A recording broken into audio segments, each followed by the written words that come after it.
Hello, everyone. It's Jasmine. I have been so inspired and excited to share my next video with you. And honestly, I've really been thinking about what I can share with you, and I don't know about you, but I really want to practice following my joy, following the things that make me feel happy, even when maybe I don't feel so happy. And I guess I'm getting a little philosophical. I don't know that life is guaranteed happiness, or that I believe that that's the purpose of life. I think sometimes we go down to go up, and sometimes we go up to go down. I have experienced many different seasons of my life, and I am really happy to be with you today. I think I've waited a long time to figure out who I am, to do the things that I love for me. And I was thinking and thinking about what I could do for you.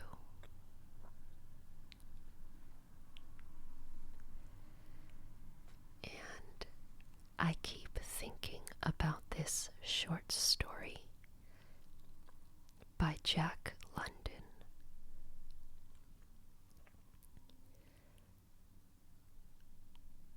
I guess people don't really read short stories anymore. When was the last time you read a short story?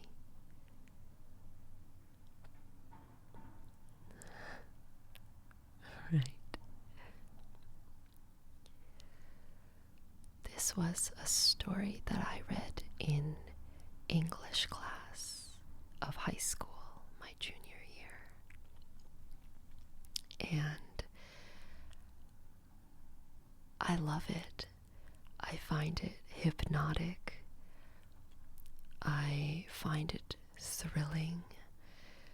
It's about nature and humankind. I think a lot of the time these days we tend to get lost in big cities, and we're stuck inside offices, and we kind of forget where we come from. I don't want to spoil it for you, so maybe I'll just get started. I hope you enjoy. To Build a Fire by Jack London. Day had dawned cold and gray when the man turned aside from the main Yukon Trail. He climbed the high earth bank where a little traveled trail led east through the pine forest. It was a high bank, and he paused to breathe at the top. He excused the act to himself by looking at his watch. It was 9 o'clock in the morning. There was no sun or promise of sun, although there was not a cloud in the sky. It was a clear day. However, there seemed to be an indescribable darkness over the face of things. That was because the sun was absent from the sky. This fact did not worry the man. He was not alarmed by the lack of sun. It had been days since he had seen the sun.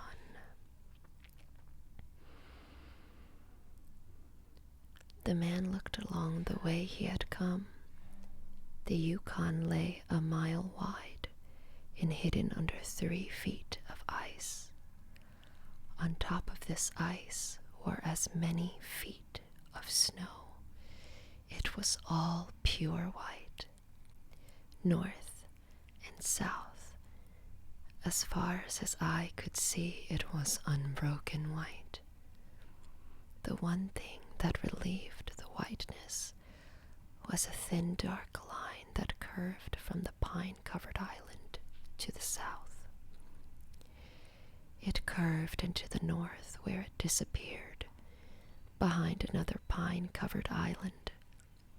This dark line was the trail, the main trail.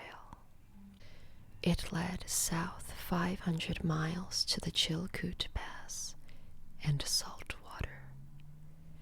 It led north 75 miles to Dawson, and still farther on to the north 1,000 miles to Nulato, and finally to St. Michael on Bering Sea, 1,000 miles, and half 1,000 more.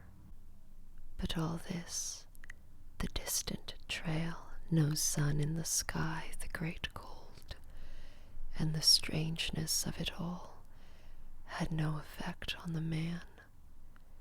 It was not because he was long familiar with it. He was a newcomer in the land, and this was his first winter. The trouble with him was that he was not able to imagine. He was quick and ready in the things of life, but only in the things and not in their meanings.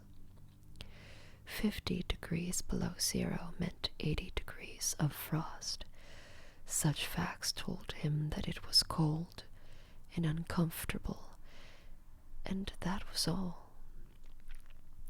It did not lead him to consider his weaknesses as a creature affected by temperature, nor did he think about man's general weakness, able to live only within the narrow limits of heat and cold.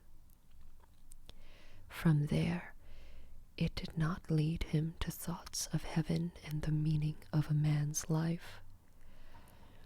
50 degrees below zero meant a bite of frost that hurt, and that must be guarded against by the use of mittens, ear coverings, warm moccasins, and thick socks. 50 degrees below zero was to him nothing more than 50 degrees below zero. That it should be more important than that was a thought that never entered his head. As he turned to go, he forced some water from his mouth as an experiment. There was a sudden noise that surprised him. He tried it again and again in the air. Before they could fall to the snow, the drops of water became ice that broke with a noise. He knew that at 50 below zero, water from the mouth made a noise when it hit the snow.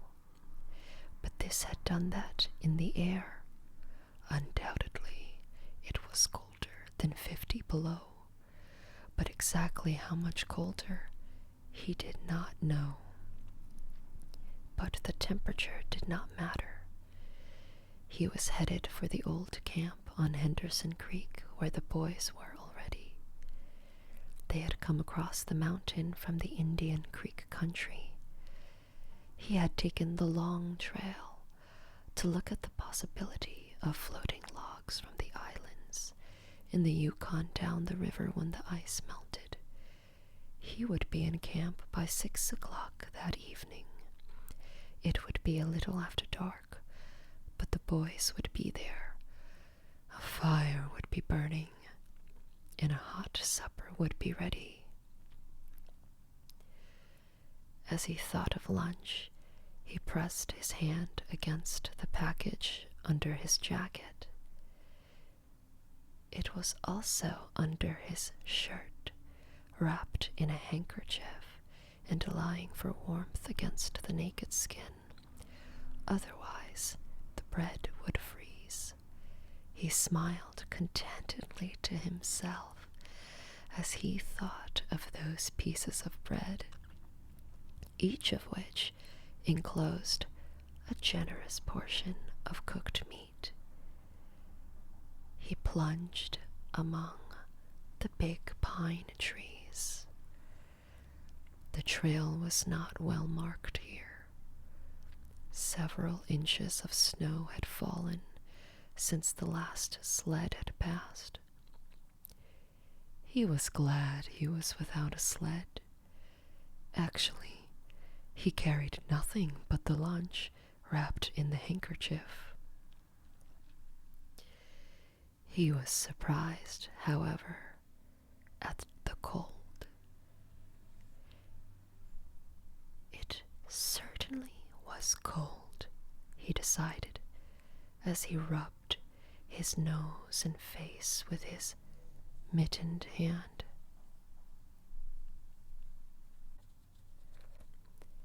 He had a good growth of hair on his face, but that did not protect his nose or the upper part of his face from the frosty air.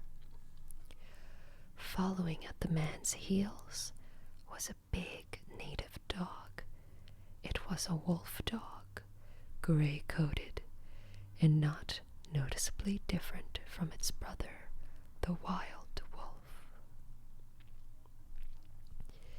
The animal was worried by the great cold. It knew that this was no time for traveling. Its own feeling was closer to the truth than the man's judgment.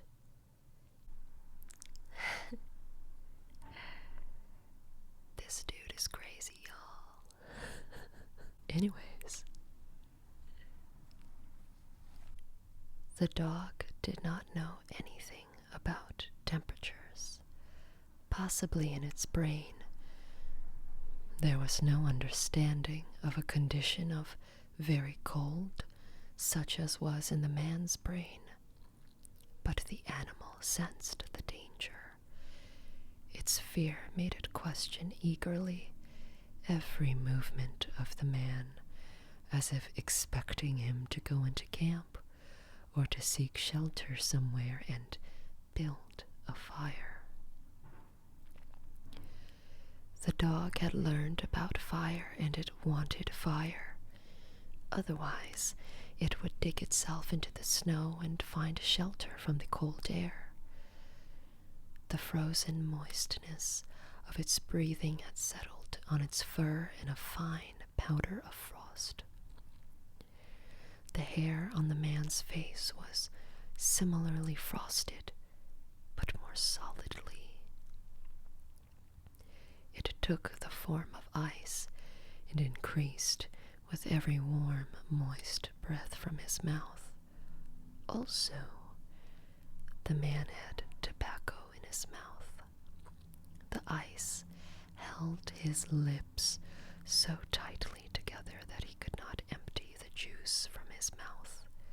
The result was a long piece of yellow ice hanging from his lips.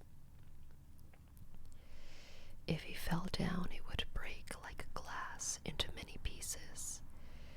He expected the ice formed by the tobacco juice, having been out twice before when it was very cold, but it had had not been as cold as this, he knew.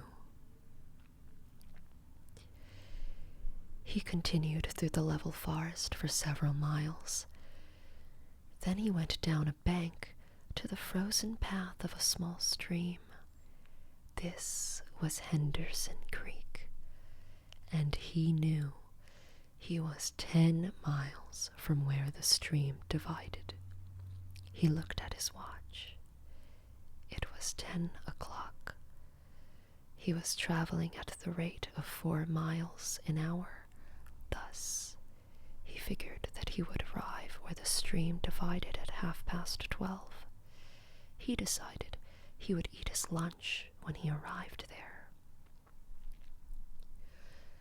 The dog followed again at his heels with its tail hanging low as the man started to walk along the frozen stream.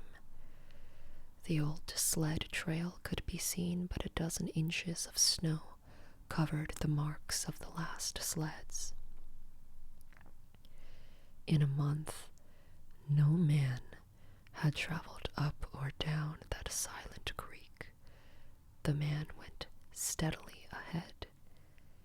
He was not much of a thinker.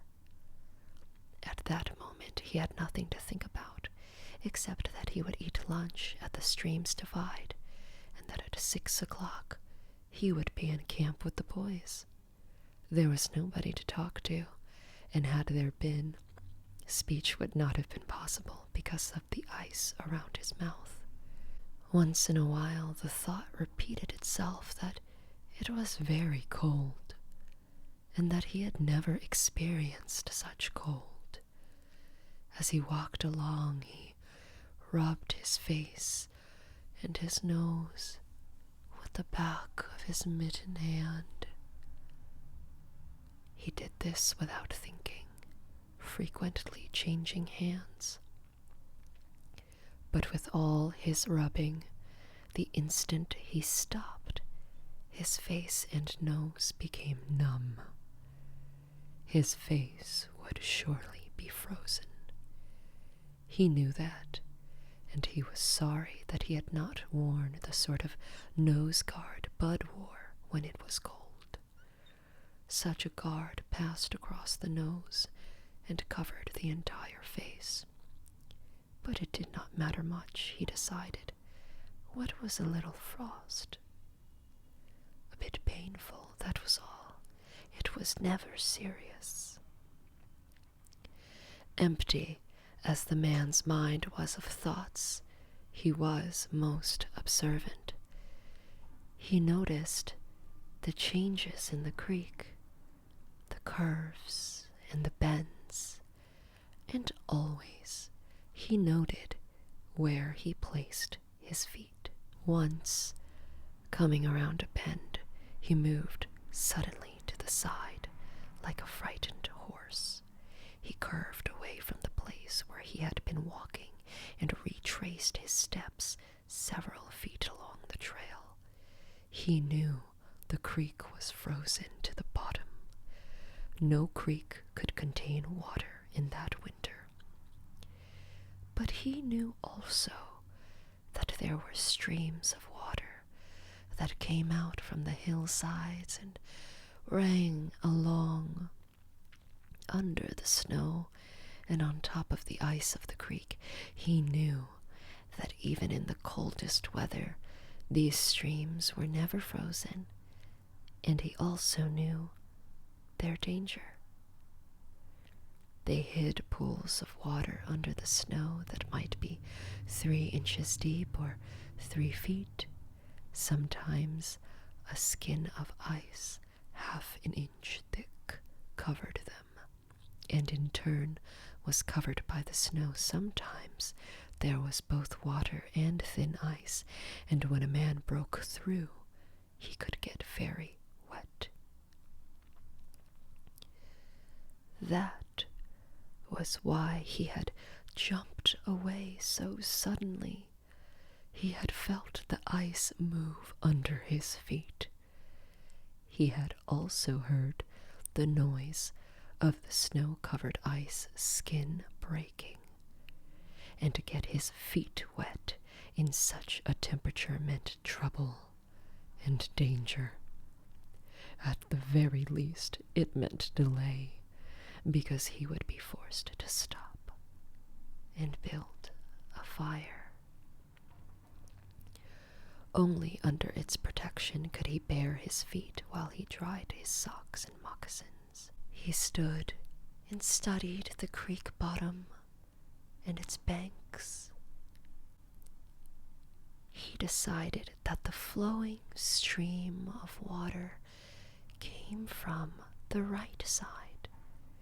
He thought a while, rubbing his nose and face. Then he walked to the left. He stepped carefully and tested the ice at each step. Once away from the danger, he continued at his 4-mile pace. During the next 2 hours, he came to several similar dangers. Usually, the snow above the pools had a sunken appearance. However, once again he came near to falling through the ice. Once, sensing danger, he made the dog go ahead. The dog did not want to go. It hesitated until the man pushed it forward.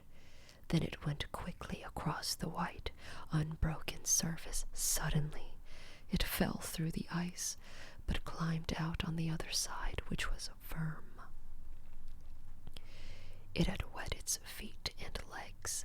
Almost immediately, the water on them turned to ice. The dog made quick efforts to get the ice off its legs. Then it lay down in the snow and began to bite out the ice that had formed between the toes. The animal knew enough to do this. To permit the ice to remain would mean sore feet. It did not know this. It merely obeyed the commands that arose from the deepest parts of its being. But the man knew these things, having learned them from experience. He removed the mitten from his right hand and helped the dog tear out the pieces of ice. He did not bare his fingers more than a minute.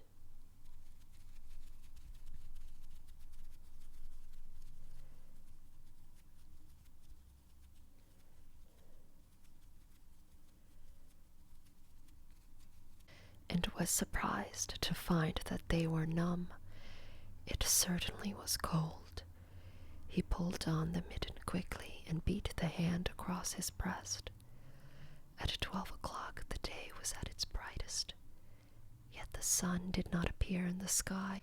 At 12:30, on the minute, he arrived at the divide of the creek. He was pleased with his rate of speed. If he continued, he would certainly be with the boys by 6 o'clock that evening. He unbuttoned his jacket and shirt and pulled forth his lunch.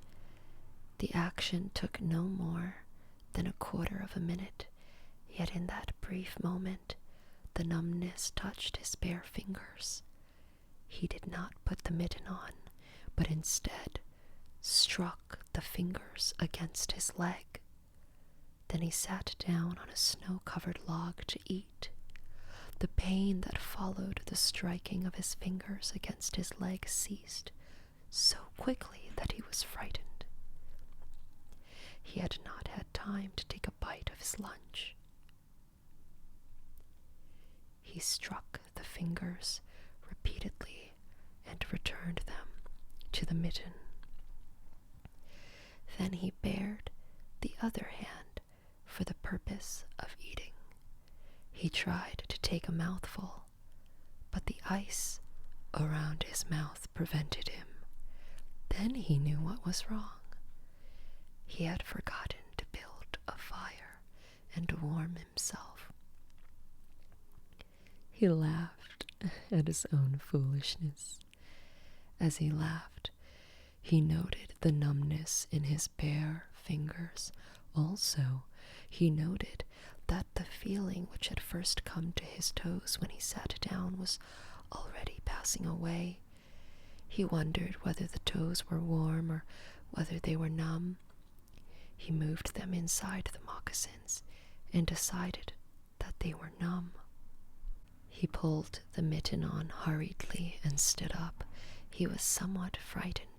He stamped forcefully until the feeling returned to his feet. It certainly was cold, was his thought. That man from Sulphur Creek had spoken the truth when telling how cold it sometimes got in this country, and he had laughed at him at the time. That showed one must not be too sure of things. There was no mistake about it. It was cold. He walked a few steps, stamping his feet and waving his arms until reassured by the returning warmth. Then he took some matches and proceeded to make a fire.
In the bushes, the high water had left a supply of sticks. From here he got wood for his fire. Working carefully, from a small beginning, he soon had a roaring fire. Bending over the fire, he first melted the ice from his face. With the protection of the fire's warmth, he ate his lunch. For the moment, the cold had been forced away. The dog took comfort in the fire, lying at full length close enough for warmth and far enough away to escape being burned. When the man had finished eating, he filled his pipe with tobacco and had a comfortable time with the smoke. Then he pulled on his mittens, settled his cap firmly about his ears, and started along the creek trail toward the left. The dog was sorry to leave and looked toward the fire. This man did not know cold. Possibly none of his ancestors had known cold, real cold, but the dog knew, and all of its family knew. And it knew that it was not good to walk outside in such fearful cold. It was the time to lie in a hole in the snow. and to wait for this awful cold to stop. There was no real bond between the dog and the man. The one was the slave of the other. The dog made no effort to indicate its fears to the man. It was not concerned with the well-being of the man. It was for its own sake that it looked toward the fire. But the man whistled and spoke to it with the sound of the whip in his voice. So the dog started walking close to the man's heels and followed him along the trail. The man put more tobacco in his mouth and started a new growth of yellow ice on his face. Again, his moist breath quickly powdered the hair on his face with white. He looked around him. There did not seem to be so many pools of water under the snow on the left side of Henderson Creek, and for half an hour the man saw no signs of any. And then it happened. At a place where there were no signs, the man broke through. It was not deep. He was wet to the knees before he got out of the water to the firm snow. He was angry and cursed his luck aloud. He had hoped to get into camp with the boys at 6 o'clock, and this would delay him an hour. Now he would have to build a fire and dry his moccasins and socks. This was most important at that low temperature. He knew that much. So he turned aside to the bank, which he climbed. On top, under several small pine trees, he found some firewood, which had been carried there by the high water of last year. There were some sticks, but also larger branches, and some dry grasses. He threw several large branches on top of the snow. This served for a foundation and prevented the young flame from dying in the wet snow. He made a flame by touching a match to a small piece of tree bark that he took from his pocket. This burned even better than paper. Placing it on the foundation, he fed the young flame with pieces of dry grass and with the smallest dry sticks.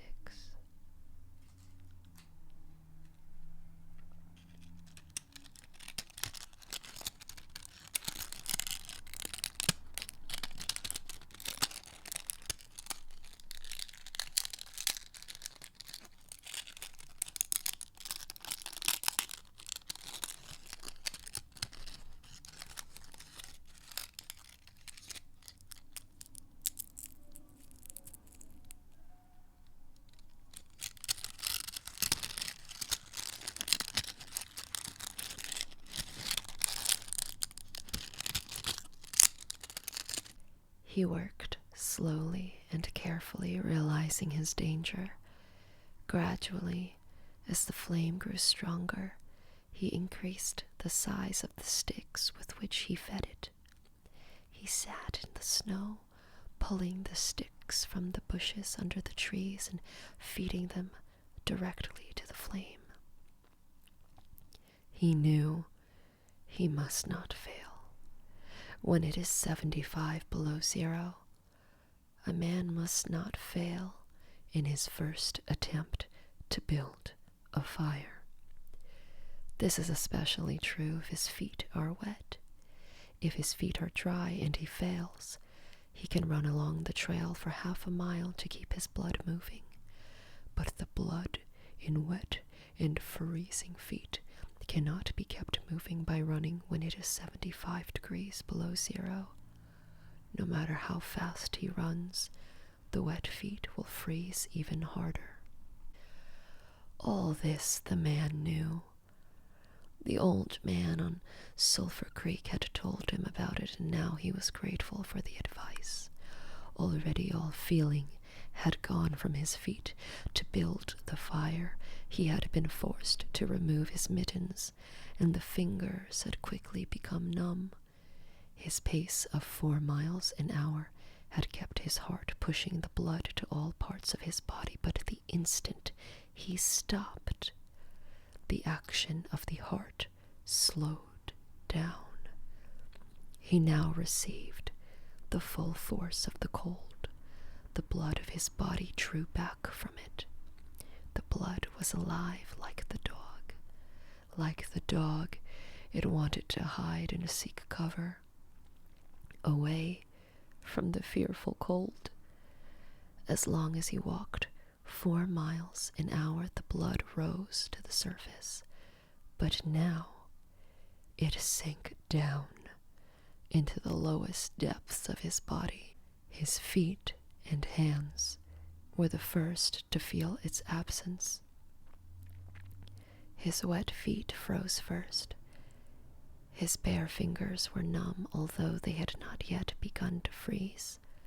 Nose and face were already freezing, while the skin of all his body became cold as it lost its blood.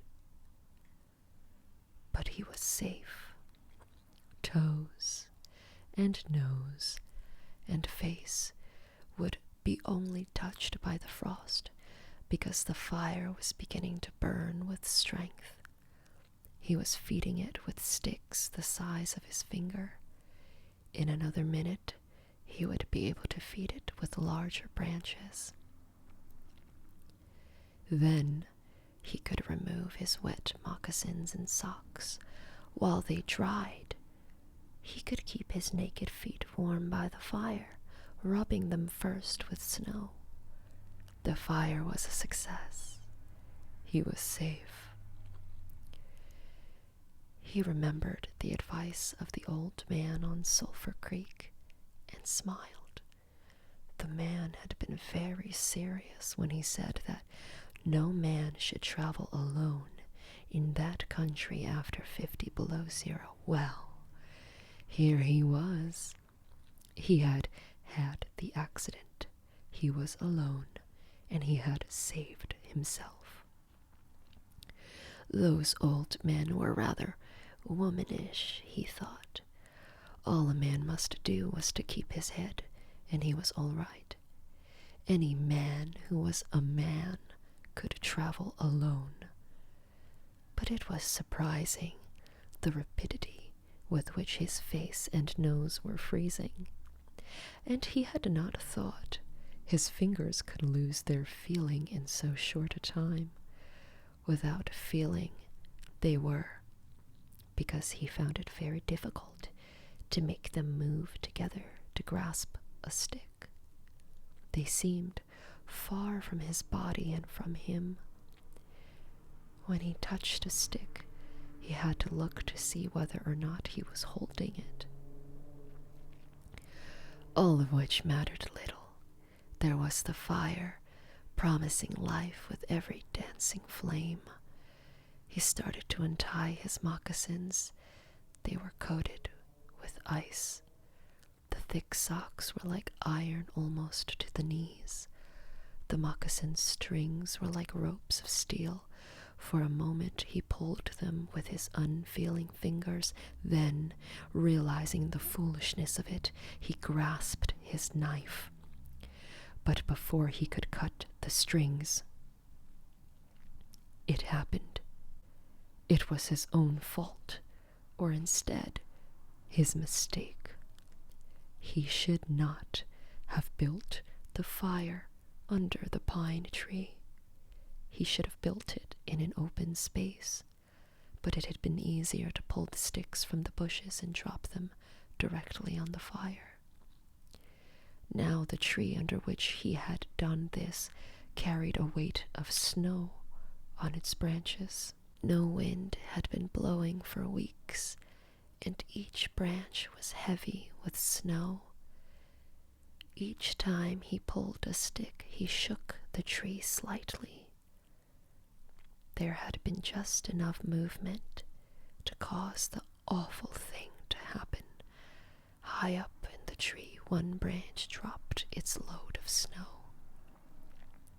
This fell on the branches beneath. This process continued spreading through the whole tree. The snow fell without warning upon the man in the fire, and the fire was dead. Where it had burned was a pile of fresh snow. The man was shocked. It was like hearing his own judgment of death. For a moment he sat and stared at the spot where the fire had been. Then he grew very calm. Perhaps the old man on Sulphur Creek was right. If he had a companion on the trail, he would be in no danger now. The companion could have built the fire. Now he must build the fire again, and this second time he must not fail. Even if he succeeded, he would be likely to lose some toes. His feet must be badly frozen by now, and there would be some time before the second fire was ready. Such were his thoughts, but he did not sit and think them. He was busy all the time they were passing through his mind. He made a new foundation for a fire, this time in the open space where no tree would be above it. Next, he gathered dry grasses and tiny sticks. He could not bring his fingers together to pull them out of the ground, but he was able to gather them by the handful. In this way, he also got many pieces that were undesirable, but it was the best he could do. He worked carefully, even collecting an armful of the larger branches to be used later when the fire gathered strength. And all the while, the dog sat and watched him. There was an anxious look in its eyes because it depended on him as the fire provider, and the fire was slow in coming. When all was ready, the man reached in his pocket for the second piece of tree bark. He knew the bark was there, although he could not feel it with his fingers. He tried again and again, but he could not grasp it. And all the time in his mind, he knew that each instant his feet were freezing. This thought alarmed him, but he fought against it and kept calm. He pulled on his mittens with his teeth and began swinging his arms. Then he beat his hands with all his strength against his sides. He did this while he was sitting down. Then he stood up to do it. All the while, the dog sat in the snow, its tail curled warmly over its feet, and its sharp wolf ears bent forward as it looked at the man, and the man, as he waved his arms and hands, looked with longing at the creature that was warm and secure in the covering provided by nature. After a time, he began to notice some feeling in his beaten fingers. The feeling grew stronger until it became very painful, but the man welcomed the pain. He pulled the mitten from his right hand and grasped the tree bark from his pocket. The bare fingers were quickly numb again. Next, he brought out his pack of matches.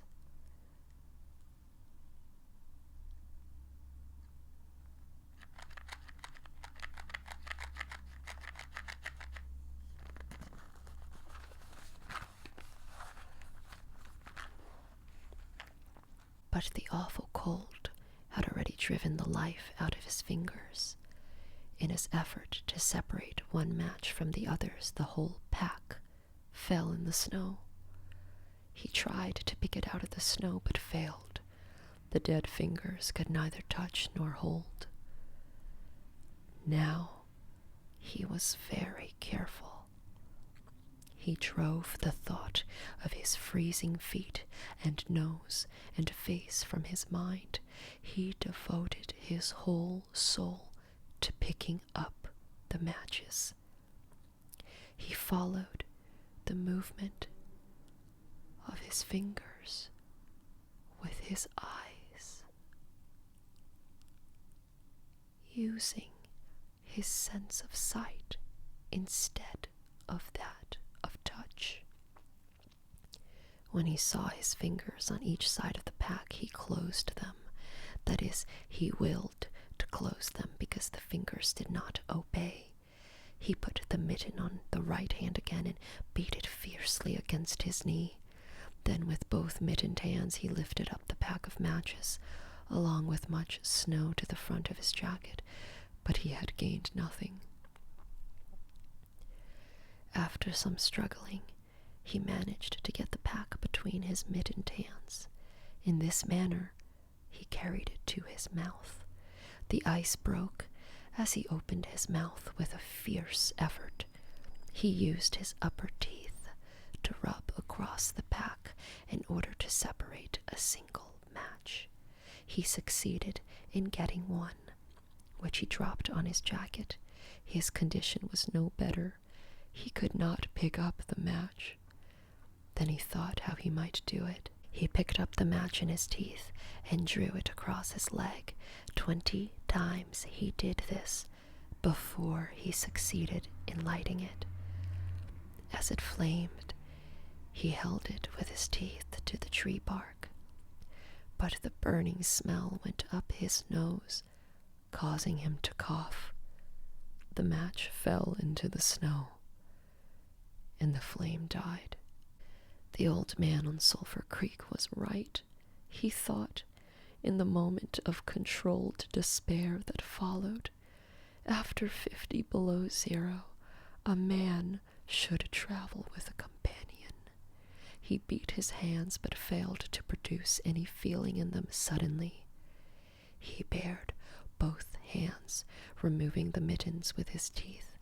He caught the whole pack of matches between his hands. His arm muscles were not frozen, and he was able to press the hands tightly against the matches. Then he drew the whole pack along his leg. It burst into flame, 70 matches at once. There was no wind to blow them out. He kept his head to one side to escape the burning smell and held the flaming pack to the tree bark. As he so held it, he noticed some feeling in his hand. His flesh was burning. He could smell it. The feeling developed into pain. He continued to endure it. He held the flame of the matches to the bark that would not light readily because his own burning hands were taking most of the flame.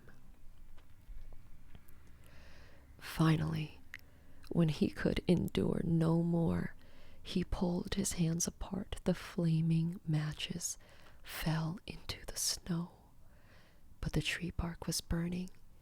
He began laying dry grasses and the tiniest sticks on the flame. He could not choose carefully because they must be pieces that could be lifted between his hands.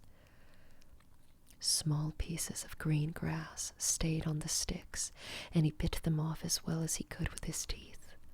He treated the flame carefully. It meant life, and it must not cease. The blood had left the surface of his body, and he now began to shake from the cold. A large piece of a wet plant fell on the little fire. He tried to push it out with his fingers. His shaking body made him push it too far, and he scattered the little fire over a wide space. He tried to push the burning grasses and sticks together again. Even with the strong effort that he made, his trembling fingers would not obey, and the sticks were hopelessly scattered. Each stick smoked a little and died. The fire provider had failed. As he looked about him, his eyes noticed the dog sitting across the ruins of the fire from him. It was making uneasy movements, slightly lifting one foot and then the other. The sight of the dog put a wild idea into his head. He remembered the story of the man caught in a storm who killed an animal and sheltered himself inside the dead body and thus was saved. He would kill the dog and bury his hands in the warm body until feeling returned to them. Then he could build on the fire. He spoke to the dog, calling it to him, but in his voice was a strange note of fear that frightened the animal. It had never known the man to speak in such a tone before. Something was wrong, and it sensed danger. It knew not what danger, but somewhere in its brain arose a fear of the man. It flattened its ears at the sound of the man's voice. Its uneasy movements and the liftings of its feet became more noticeable, but it would not come to the man. He got down on his hands and knees and went toward the dog, but this unusual position again excited fear, and the animal moved away. The man sat in the snow for a moment and struggled for calmness. Then he pulled on his mittens, using his teeth, and then stood on his feet. He glanced down to assure himself that he was really standing, because lack of feeling in his feet gave him no relation to the earth. His position, however, removed the fear from the dog's mind. When he commanded the dog with his usual voice, the dog obeyed and came to him. As it came within his reach, the man lost control. His arms stretched out to hold the dog, and he experienced real surprise when he discovered that his hands could not grasp. There was neither bend nor feeling in the fingers. He had forgotten for the moment that they were frozen and that they were freezing more and more. All this happened quickly, and before the animal could escape, he encircled its body with its arms. He sat down in the snow, and in this fashion held the dog while it barked and struggled. But it was all he could do. Hold its body encircled in his arms and sit there. He realized that he could not kill the dog. There was no way to do it. With his frozen hands, he could neither draw nor hold his knife, nor could he grasp the dog around the throat. He freed it, and it dashed wildly away, still barking. It stopped 40 feet away and observed him curiously with ears sharply bent forward. The man looked down at his hands to locate them and found them hanging on the ends of his arms. He thought it curious that it was necessary to use his eyes to discover where his hands were. He began waving his arms, beating the mittened hands against his sides. He did this for 5 minutes. His heart produced enough blood to stop his shaking, but no feeling was created in his hands. A certain fear of death came upon him. He realized that it was no longer a mere problem of freezing his fingers and toes or of losing his hands and feet. Now it was a problem of life and death with the circumstances against him. The fear made him lose control of himself, and he turned and ran along the creek bed on the old trail. The dog joined him and followed closely behind. Slowly, as he struggled through the snow, he began to see things again. The banks of the creek, the bare trees, in the sky. The running made him feel better. He did not shake anymore. Maybe if he continued to run, his feet would stop freezing. Maybe if he ran far enough, he would find the camp and the boys. Without doubt, he would lose some fingers and toes and some of his face, but the boys would take care of him and save the rest of him when he got there. And at the same time, there was another thought in his mind that said he would never get to the camp and the boys. It told them that it was too many miles away, that the freezing had too great a start, and that he would soon be dead. He pushed this thought to the back of his mind and refused to consider it. Sometimes it came forward and demanded to be heard, but he pushed it away and tried to think of other things. It seemed strange to him that he could run on feet so frozen that he could not feel them when they struck the earth and took the weight of his body. He seemed to be flying along above the surface and to have no connection with the earth. His idea of running until he arrived at the camp and the boys presented one problem. He lacked the endurance. Several times he caught himself as he was falling. Finally, he dropped to the ground, unable to stop his fall. When he tried to rise, he failed. He must sit and rest, he decided. Next time, he would merely walk and keep going. As he sat and regained his breath, he noted that he was feeling warm and comfortable. He was not shaking, and it even seemed that a warm glow had come to his body, and yet, when he touched his nose or face, there was no feeling. Running would not bring life to them, nor would it help his hands and feet. Then the thought came to him that the frozen portions of his body must be increasing. He tried to keep this thought out of his mind and to forget it. He knew that such thoughts caused a feeling of fright in him, and he was afraid of such feelings, but the thought returned and continued until he could picture his body totally frozen. This was too much, and again he ran wildly along the trail. Once he slowed to a walk, but the thought that the freezing of his body was increasing made him run again. And all the time the dog ran with him at his heels. When he fell a second time, the dog curled its tail over its feet and sat in front of him, facing him, curiously eager.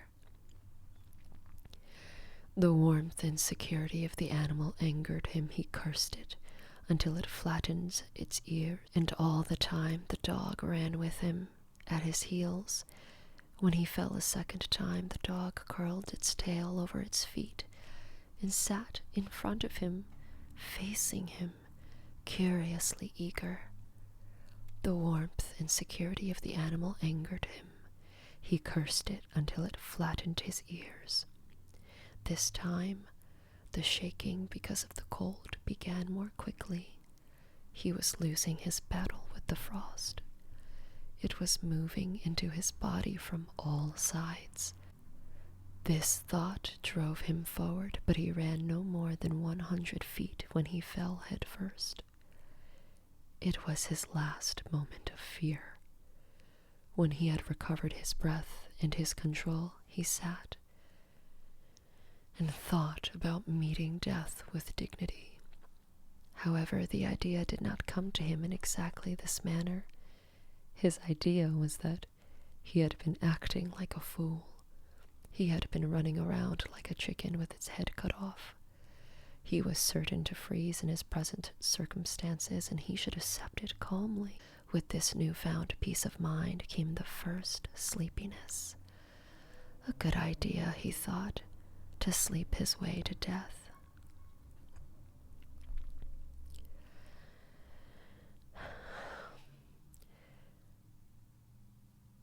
It was his last moment of fear.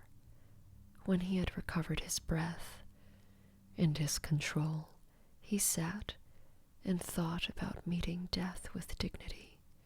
However, the idea did not come to him in exactly this manner. His idea was that he had been acting like a fool. He had been running around like a chicken with its head cut off. He was certain to freeze in his present circumstances, and he should accept it calmly. With this newfound peace of mind came the first sleepiness.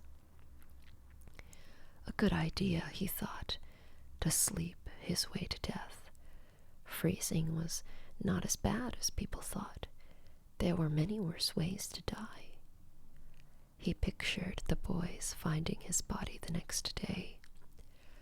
Suddenly he saw himself with them coming along the trail and looking for himself, and still with them he came around a turn in the trail and found himself lying in the snow. He did not belong with himself anymore. Even then he was outside of himself, standing with the boys and looking at himself in the snow. It certainly was cold, was his thought. When he returned to the United States, he could tell the folks what real cold was. His mind went from this to the thought of the old man of Sulphur Creek. He could see him quite clearly, warm and comfortable and smoking a pipe. "You are right, old fellow. You are right," he murmured to the old man of Sulphur Creek. Then the man dropped into what seemed to him the most comfortable and satisfying sleep he had ever known. The dog sat facing him and waiting. The brief day ended in a long evening. There were no signs of a fire to be made. Never in the dog's experience had it known a man to sit like that in the snow and make no fire.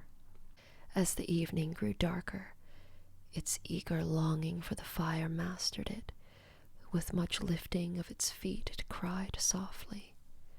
Then it flattened its ears, expecting the man's curse.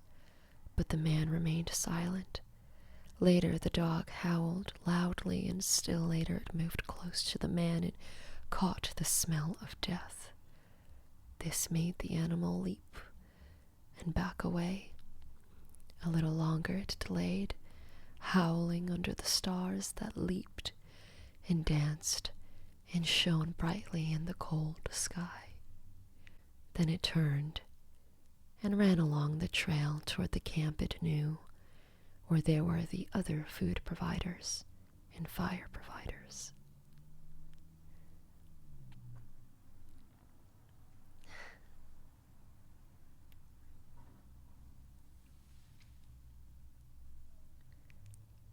So, what did you think?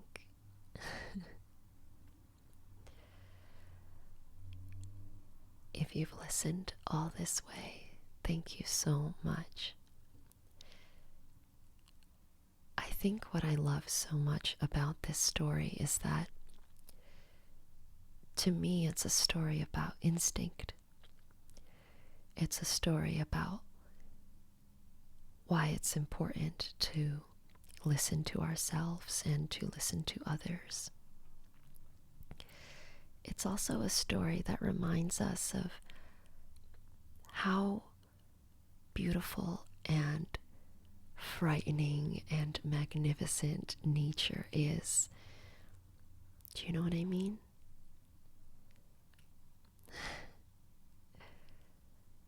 This is the same man, Jack London, who wrote The Call of the Wild.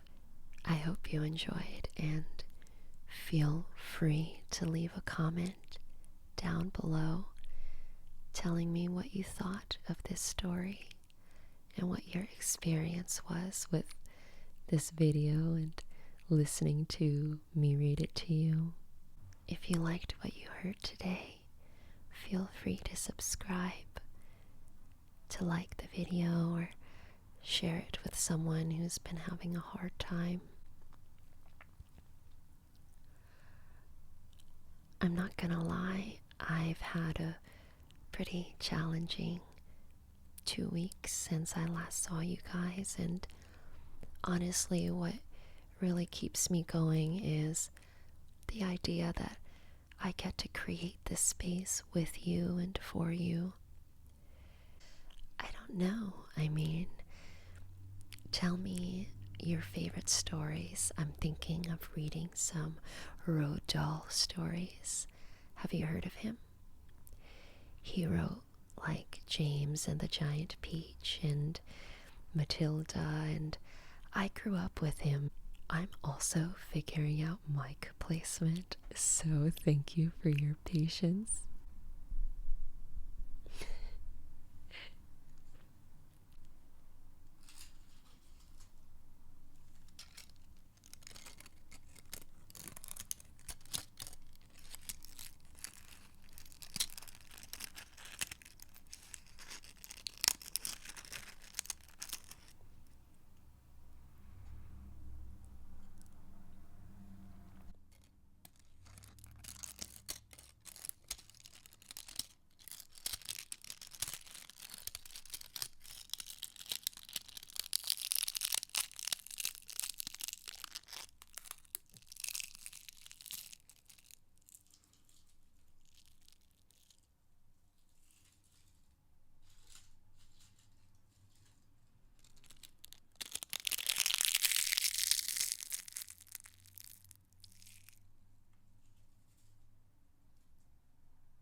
Bye for now.